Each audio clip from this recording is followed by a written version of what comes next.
अमेरिकी प्रतिबंधों को रूस ने दिखाया ठेंगा। भारत रूस ने बदला व्यापार का तरीका। अंतर्राष्ट्रीय बाजार में लड़खड़ाया डॉलर।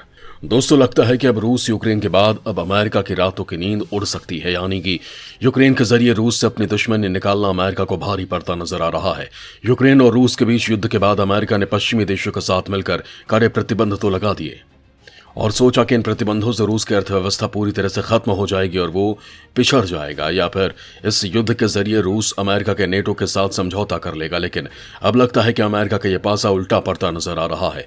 रूस न तो युद्ध से पीछे हटा और न ही प्रतिबंधों के डर से समझौता करने के लिए तैयार हुआ। उल्टे पुतिन ने इन प्रतिबंधों का ऐसा जवाब दिया जिससे अमेरिका की ही नींव हिलती नजर आ रही है। और इसका सबसे बड़ा उदाहरण बना भारत। यानी अमेरिका को तो दोहरी मार मिलने की तैयारी हो गई है। भारत और रूस के बीच हुई रुपया रूबल डील को लेकर अमेरिका टेंशन में आ गया है, जिसके बाद वो भारत को युद्ध के प्रतिबंधों की दुहाई देकर ऐसे कदम उठाने से मना कर रहा है। दोस्तों, हम आपको बताएंगे कि कैसे भारत और रूस के बीच हुई डील से अमेरिका को खतरा पैदा हो सकता है। वो क्यों नहीं चाहता कि दोनों देशों के बीच कोई डील हो। आखिर क्या है अमेरिका का डर, और साथ ही जानेंगे कि अमेरिका इसके लिए आगे क्या करेगा। दोस्तों, वैसे तो अमेरिका शुरू से ही भारत रूस से संबंध को नापसंद करता आया है। वो दोनों देशों से शुरू से ही चिढ़ता आया है। अमेरिका ने कभी नहीं चाहा कि रूस महाशक्ति के रूप में आगे आए। वहीं इस युद्ध के जरिए रूस की बढ़ती ताकत को रोकने का सुनहरा मौका मिल गया था। उसने पश्चिमी देशों के साथ मिलकर रूस पर कड़े प्रतिबंध लगा दिए जिससे रूस की अर्थव्यवस्था पिछड़ जाए। लेकिन पुतिन की सनक से सब वाकिफ हैं। वो कभी किसी के सामने झुकते नहीं हैं। पश्चिमी देशों की तरफ से लगाए गए प्रतिबंधों का पुतिन ने मुंहतोड़ जवाब दिया।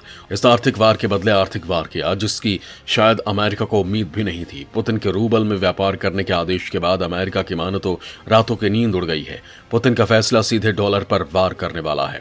वहीं इस फैसले में रूस का भारत ने बखूबी साथ दिया। भारत ने रूस से पेट्रोल, डीजल और गैस की खरीदारी के लिए एक डील साइन की है। लेकिन रूस के ऊपर लगे आर्थिक प्रतिबंध भारत चाहकर भी डॉलर में भुगतान नहीं कर सकता, जिसकी तोड़ निकालते हुए दोनों देशों ने एक दूसरे की मुद्रा में भुगतान करने का फैसला किया है। डॉलर को साइड करते हुए और रूस पर लगे अमेरिकी प्रतिबंधों को दरकिनार करते हुए भारत और रूस ने आपसी व्यापार के लिए काफी महत्वपूर्ण कदम उठाए हैं और बिना डॉलर के आपसी व्यापार को हरी झंडी दे दी है। भारतीय रिजर्व बैंक ने रूस को अपनी करेंसी को स्थानीय मुद्रा कॉर्पोरेट बॉन्ड में निवेश करने की इजाजत दे दी है। यानी भारत हथियारों के बदले रूस को जो रुपया देगा, रूस उन रुपयों से भारत में बॉन्ड खरीद सकता है। हालांकि भारत के केंद्रीय बैंक में रूस का खाता छोटा है जिसमें सिर्फ 262 मिलियन अमेरिकी डॉलर की ही राशि है। लेकिन दोनों देशों ने जो अब नया कदम उठाया है उससे संभावित लाभ काफी ज्यादा है। यानी भारत रूस जो सामान खरीदता है जैसे हथियार, उनका भुगतान भारत रुपयों में करेगा और रूस उन रुपयों को भारतीय वित्तीय बाजार में निवेश कर सकता है जो प्रतिबंधों से सुरक्षित है। वहीं दोनों देशों के इस फैसले में अमेरिका अचानक से सख्ते में आ गया है। भारत और रूस के बीच व्यापार के इस नए तरीके से अमेरिकी डॉलर रिजर्व सिस्टम को सांकेतिक झटका लगा है, क्योंकि अभी तक पूरी दुनिया में अमेरिकी डॉलर से ही व्यापार होता है और भारत ने उस सिस्टम को बाईपास कर दिया है। अब अमेरिका को डर है कि रुपया रूबल डील से रूस के ऊपर लगे प्रतिबंध कमजोर पड़ सकते हैं और राष्ट्रपति व्लादिमीर पुतिन ऐसी ही डील दूसरे देशों के साथ मिलकर कर सकते हैं। बस इसी बात को लेकर अमेरिका लगातार भारत को चेतावनी दे रहा है। अमेरिकी विदेश विभाग ने कहा कि भारत को रूस के साथ अपने संबंधों का उपयोग यूक्रेन के खिलाफ आक्रामकता को रोकने के लिए करना चाहिए। अमेरिकी विदेश विभाग के प्रवक्ता नेड प्राइस ने कहा कि कई देश रूसी संघ के साथ अपने संबंधों को दुहाई दे रहे हैं। प्राइस ने कहा कि हम चाहते हैं कि अन्याय, उकसावा, पहले से नियोजित हिंसा के इंतहा के खिलाफ भारत जैसे देशों समेत सभी को इसे खत्म करने के लिए आगे आना चाहिए। हालांकि भारत अलग अलग साझेदारों के साथ जो बातचीत कर रहा है उससे दुनिया में थोड़ी असहजता है। दोस्तों, भारत रूस संबंधों को लेकर अमेरिकी अधिकारियों के आक्रामक व्यवहार की सिर्फ एक झलक है। अमेरिका लगातार चाह रहा है कि भारत किसी भी तरह का संबंध रूस के साथ न रखे। इतना ही नहीं, भविष्य में भी दोनों देशों के बीच रिश्ते सामान्य न हो। प्राइस ने यह भी कहा कि कई ऐसे भी देश हैं जो रूसी संघ के साथ अपने लंबे समय से चले आ रहे संबंधों के कारण बहुत अधिक लाभ उठाने के लिए अनैतिक तरीके अपना रहे हैं।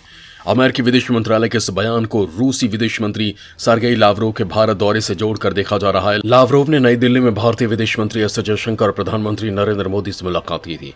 इस दौरान उन्होंने मीडिया के सामने खुलकर कहा था कि रूस किसी भी समय भारत को कुछ भी देने को तैयार है। उन्होंने रूस यूक्रेन के बीच जारी लड़ाई को युद्ध कहने से इनकार करते हुए एक स्पेशल ऑपरेशन करार दिया। इस बातचीत के दौरान भारत ने रूस से तुरंत हमला रोकने और कूटनीतिक माध्यमों के जरिए विवादों का समाधान करने को कहा। लावरोव ने भी पीएम मोदी के साथ मुलाकात के दौरान ताज़ा हालात की जानकारी दी। रूस और भारत के बीच हुए रूबल और रुपए के सौदे के बाद ये खबरें आ रही हैं कि भारत और ईरान के बीच भी डॉलर में व्यापार नहीं करके स्थानीय करेंसी में व्यापार करने पर बात चल रही है। यानी भारत ईरान से जो तेल खरीदेगा उसका भुगतान रुपयों में करेगा और ईरान भारत से सामान खरीदेगा उसे अपनी करेंसी में खरीदेगा और आपसी करेंसी के वैल्यू की तुलना भी डॉलर से नहीं की जाएगी। सिर्फ भारत ही नहीं बल्कि सऊदी अरब और चीन के बीच भी यही करार हुआ है और रिपोर्ट है कि सऊदी अरब चीनी करेंसी को स्वीकार करेगा और चीन सऊदी अरब की करेंसी को स्वीकार करेगा। इसका मतलब यह है कि सऊदी साम्राज्य अपने भंडार का एक महत्वपूर्ण हिस्सा चीनी मुद्रा में बनाए रखेगा। हथियारों की बिक्री की आय के पुनर्निवेश के लिए भारतीय रूसी समझौते जैसी व्यवस्था में ये व्यापार भी होगा। भारत, रूस, चीन और सऊदी अरब के इस कदम से डॉलर पर निर्भरता कम होगी।